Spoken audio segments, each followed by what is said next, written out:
Okay, so I've got the lower intake manifold unbolted. I've not yet taken it out because I wanted to show it off, because there's a certain order that you got to remove some of these bolts.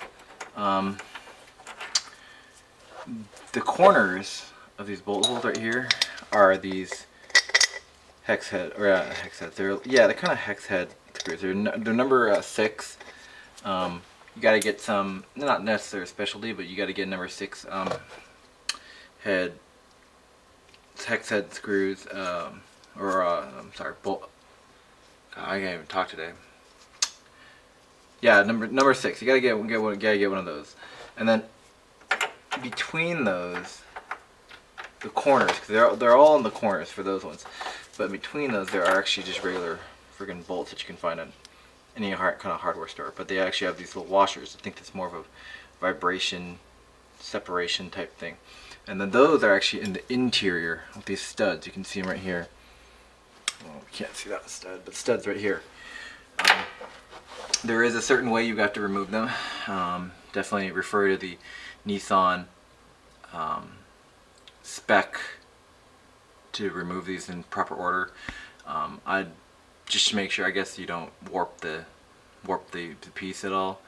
But from what I noticed, it was this one, the far corner, that corner, and then this corner for the exterior initially, and then the next ones were that stud, this stud, closer stud, this farther stud, and then this one.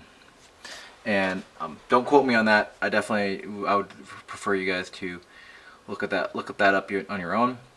But one thing I did want to point out, because this thing is completely loose, ready to be removed, is that there was a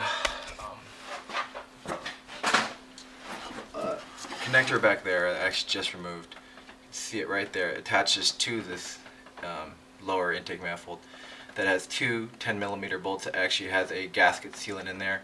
I believe it runs coolant through.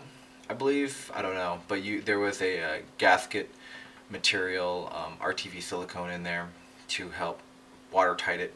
So you definitely got to make sure that you put the gasket material on there.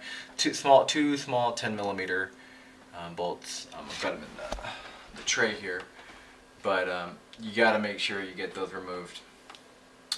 But yeah, I'm gonna go ahead and remove this thing, take a good look at it, and label everything up if need be. But yeah, that's removed. Awesome.